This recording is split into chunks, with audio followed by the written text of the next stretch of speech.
Greetings, I'm Tara LaRose and I'm going to be taking you through this slide deck which covers Chapter 9 in the Hick textbook. We're going to be talking about children and families and poverty.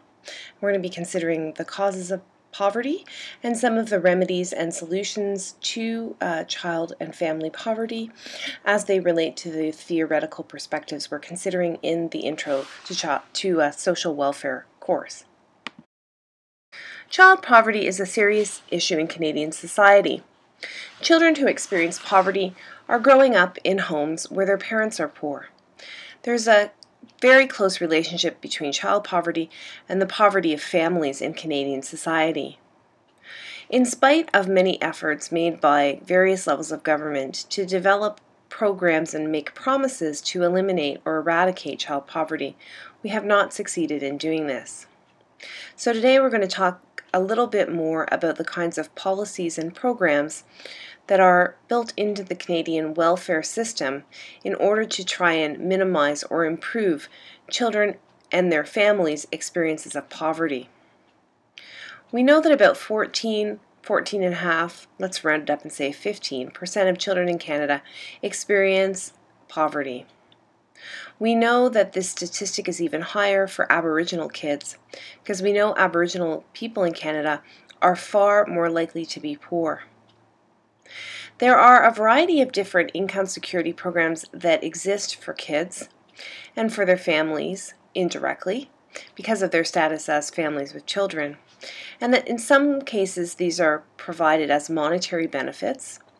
In other cases, they're provided as services and resources that are distributed to families or to the children directly.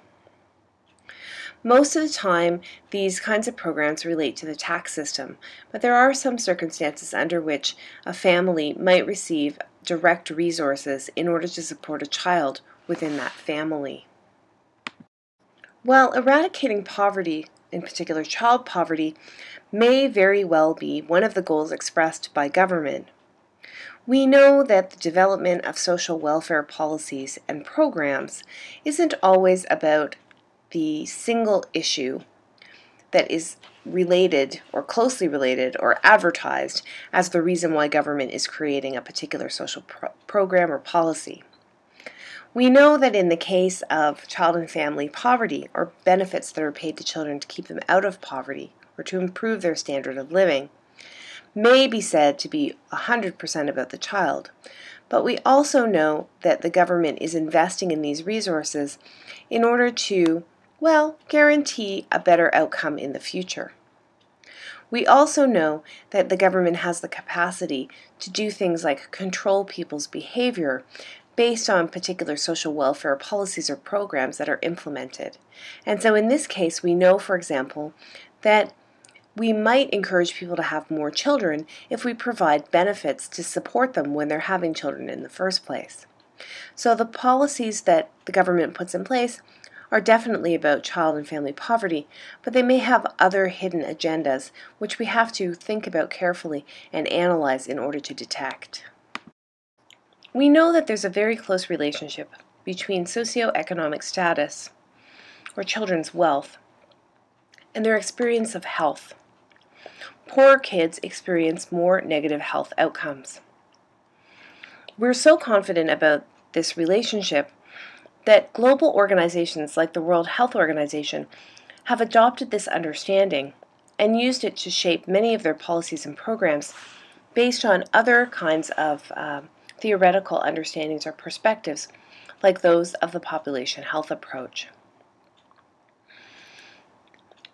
If people are more likely to have chronic health illnesses or to be ill more often because they experience poverty as children, investing in kids early might save the tax system some money in the future.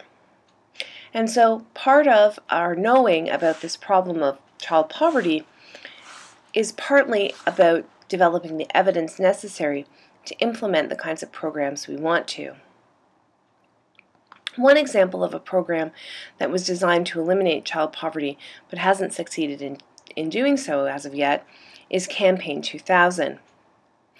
Campaign 2000 sought to eliminate child poverty by 2000. And I'm guessing you've guessed that in fact this program was not successful. In spite of the target set by the Canadian government to eradicate child poverty by the year 2000, we know that they did not follow through on that promise, and that 1.1 million, as Hick tells us, children live below the low-income cutoff, meaning that they have few resources to develop what they understand as the kind of life they want to live. Canada is a wealthy, industrialized nation. We're part of what some people refer to as the First World. Yet, within a Canadian context, we have a high percentage of children living in poverty. When we consider Aboriginal children in this statistic, it becomes even more critical. Children experience poverty because their families experience poverty, as I mentioned in one of the earlier slides. Frequently, kids living in poverty have parents who work for minimum wage or are sole support parents. Their parents may also be receiving social assistance or welfare payments, which means they live very close to or below the low-income cutoff. We have made some improvements in child poverty since 1997, as Hick points out. But the changes to these statistics have not been great.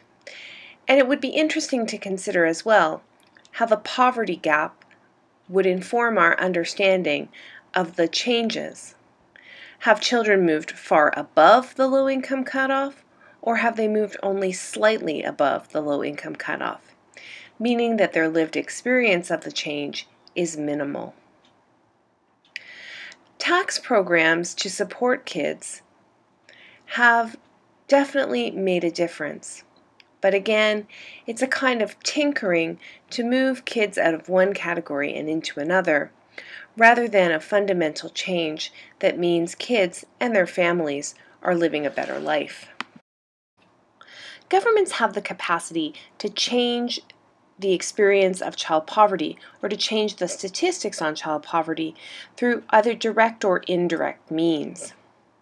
Governments can do things like increase the minimum wage, or create job incentive programs, or create things like child care subsidies so that parents have higher levels of income and don't have to spend as much of their income on the basic necessities like child care, indirectly increasing the status of living or the quality of life for kids who would have otherwise been living in poverty.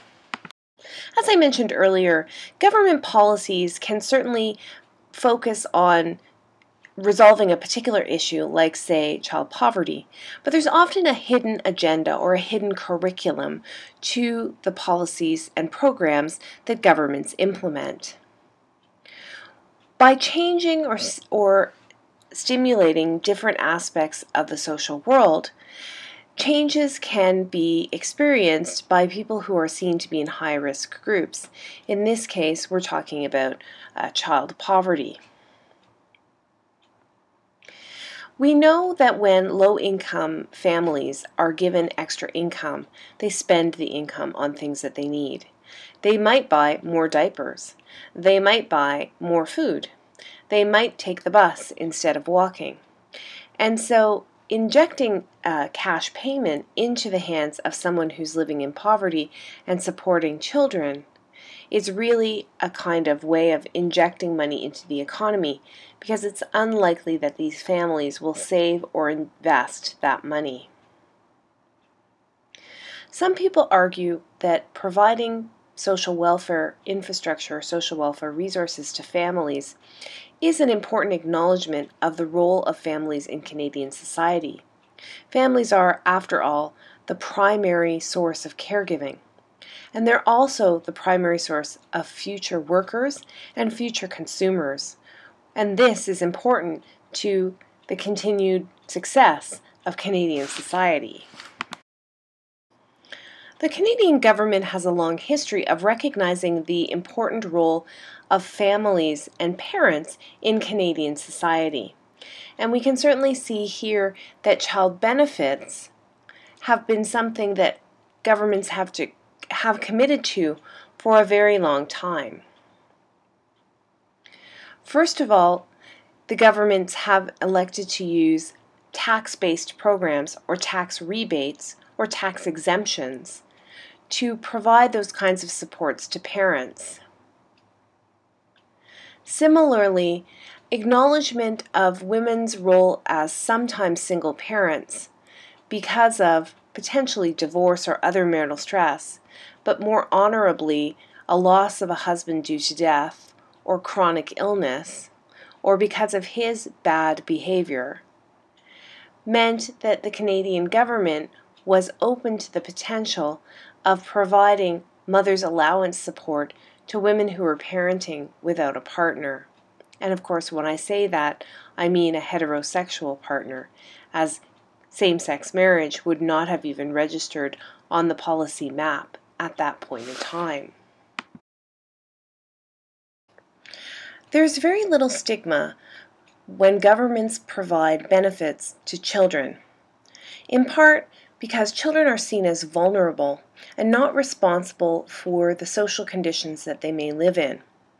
As a result, when governments elect to provide resources to kids, it's very rare that the general population objects to this process. One of the important early benefits or child benefits that the government provided was what was referred to as the baby bonus or the family allowance, which was implemented in 1941. During this era, women had returned to work in order to support the war measures that were being undertaken during the Second World War. There were many arguments being made about the need for women to have resources to support their children, like, for example, daycare programs.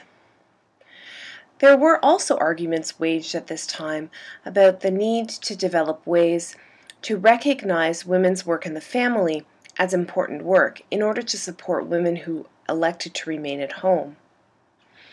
Men who were away at war were not necessarily able to provide resources and supports to their family to provide kids things that they needed, like, let's say, shoes. And so the baby bonus, or the family allowance, was a mechanism that allowed the government to address a number of these issues, to provide women with a check that came to the home with their own name on it, and to provide kids with some of the resources that they needed. But as you see, some proponents like Charlotte Whitten objected to the program, which was a universal program, because it provided all women who were mothers with the baby bonus, and therefore provided all kids with the support, the financial support, through the baby bonus. Whitten objected to this kind of universal program, suggesting that wealthier families didn't need the program, and that administering the program in this way was too costly. However, we know that universal programs are much cheaper than administering specialized programs, so we'd have to do quite a bit of research to figure out whether Whitten's objections were actually based in fact. We've talked about the mid-1970s as really the beginning of the era of retrenchment or the reduction of the social welfare infrastructure in Canada. And the baby bonus was definitely affected in this era. This was a time of high inflation, a lot of deindustrialization or changes in industrial technology, which meant a lot of job losses. And so at this time, family allowance and other kinds of benefits were reduced.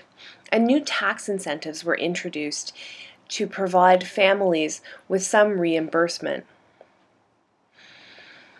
The trend towards clawing back family allowance or baby bonus benefits continued until the family allowance was finally eliminated in 1993. Hick talks about the idea that this shift really moves us from a kind of universal institutional view of providing social welfare to a residual view where we're remediating some kind of harm or inequality that exists within the system. And certainly these tax-based programs, which provide benefits to people only on the basis of particular categories of income or categories of need, do shift and change the way in which we provide benefits to families. The elimination of the family allowance also meant that women who didn't work outside of the home lost that small check that came in their name. I know that for many people who were fleeing violence or who had some other situation of oppression at home, oftentimes family allowance checks were very important to moms and kids, because it might be the only income, the only cash that a woman might have access to. And so there are other effects, other potential harms to the family that might go unnoticed as we think about the elimination of this program. Many people talk about the concept of welfare dependency and the idea that it's important not to create dependency among people who use social programs like income support programs. We also know that it can be very difficult to leave welfare and to begin to work again if you're someone who's been on welfare for a period of time. One of the challenges related to welfare is the fact that people receive medical benefits while they're receiving social assistance. So people who receive social assistance, or Ontario Works, for example, receive an Ontario Drug Benefit card, which allows them to get prescription medications for free. Well, they pay through their taxes, but generally speaking, free. If you have a child who has a chronic illness or who needs something on a regular basis like asthma puffers, then leaving welfare to go and work at a minimum wage job may be very challenging for you because you won't have drug benefits, or potentially won't have drug benefits, or mostly don't have drug benefits, which means that a portion of your income has to go to provide medicine to yourself or to your kids. It also costs money to go to work. You have to buy certain clothes, you might have to buy special shoes, you have to get yourself there, you have to get yourself home, you have to have other things like a proper lunch perhaps in order to be successful in the working world. So it can be very difficult to work for very low wages.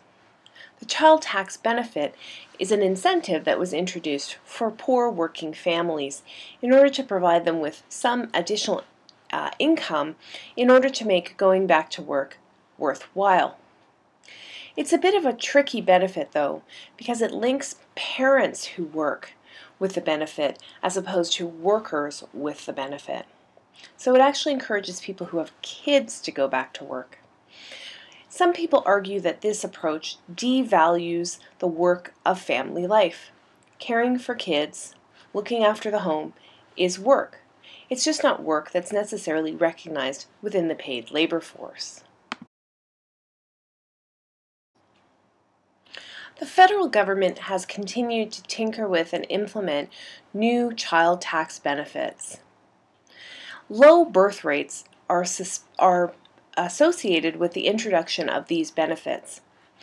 When governments provide benefits to people who are of childbearing age, benefits that can help pay for the expenses of raising a child, there is the potential that this will increase the birth rate. Increasing levels of child poverty and critique at the global level about Canada's reality of child poverty have motivated the federal government, a conservative government, to introduce a number of programs and services to support people. The Canada Child Tax Benefit and the National Child Benefit Supplement are two such programs. These programs are tied to income and to level of taxation, providing first a benefit and then a supplement to the benefit in order to help families achieve a minimum standard. As Hick notes, this is one of the first national programs that have been implemented by the federal government since the 1960s. In the mid-2000s, 2006 to be more precise, debates were waging about the introduction of a universal daycare program in Canada. Instead of introducing a universal daycare program, as the Liberals promised they would do, the Conservatives introduced a universal childcare benefit, a small payment to people who had children under the age of 6 to help with some childcare costs. Many have critiqued this choice because it doesn't provide any more access to daycare. It just helps to offset some of the costs. But the reimbursement, or the benefit, is only about $100 a month, or $1,200 a year. Most people argue that this amount does very little to support the use of daycare. It may benefit some people who stay at home, but $1,200 is a very small amount to cover the cost of childcare, particularly for children under the age of 6, whose daycare costs tend to be higher than children who are over the age of 6, more independent and in school full-time.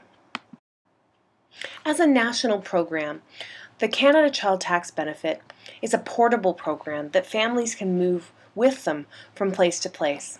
If a family moves from Alberta to British Columbia because one of the family members lost their job in the oil industry, they can move their Canada Child Tax Benefit with them without having to be reassessed for a provincial program. Because the program is administered through the tax system, and most Canadian families receive the benefit, about 90% as Hick indicates, there's very little stigma to receiving this program. Many other child benefit supplements are taxed back, so when families receive another form of income support, like employment insurance or social assistance, or some other benefit, Canada Pension Plan disability benefits, for example, they may lose a portion of the benefit or of their income support program benefit. But in this case, there is no clawback. So people who receive this benefit receive the benefit because it's tied to their children. The benefit has been increased in terms of the level of support it provides to families over the last few years. Again, this is seen by many critics as a way of encouraging Canadians to have more kids, because our birth rate is pretty stagnant, which means in a little while we could potentially have a shrinking population if we don't use immigration to supplement the population. The National Child Benefit Supplement, as I mentioned previously, rewards working families. So families who are of a low income or working poor receive this benefit. The benefit is designed to help bump the families a little bit further above the low income cutoff. It is a national anti-poverty program. So it's really designed to address issues of poverty and to support families who elect to work rather than receive other kinds of social welfare benefits.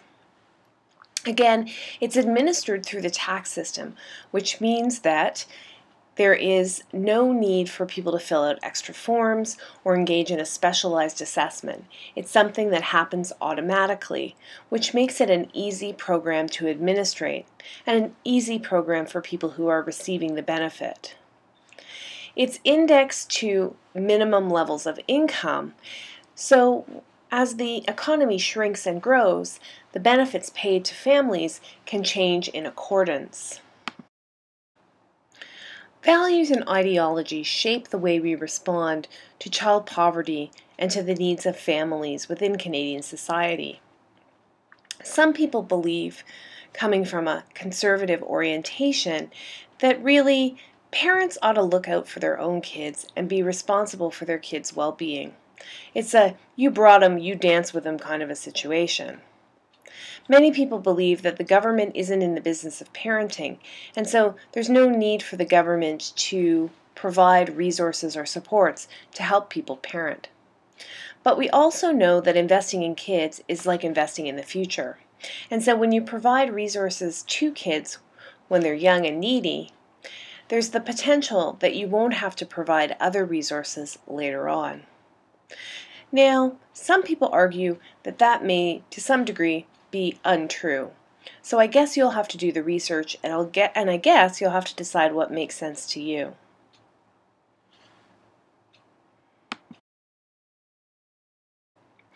While many people may argue that investing in kids is investing in the future, we know that the Canadian government rarely engages in this kind of behavior. It's very difficult to measure what you change in the future when you invest in the present. And so a lot of governments, Canada's current federal government included, feel that these kinds of arguments about front-end loading investments are not really good ways to go. But other perspectives, like the population health approach, have demonstrated relationships between things like poverty and health, which is where we began this whole conversation. And so there is evidence to suggest that investments in the present, particularly investments in kids who are young and developing, can mean that we have a better and brighter future. Again, it'll be interesting to see what happens if we get a new government in the fall and what approach this government takes towards child poverty.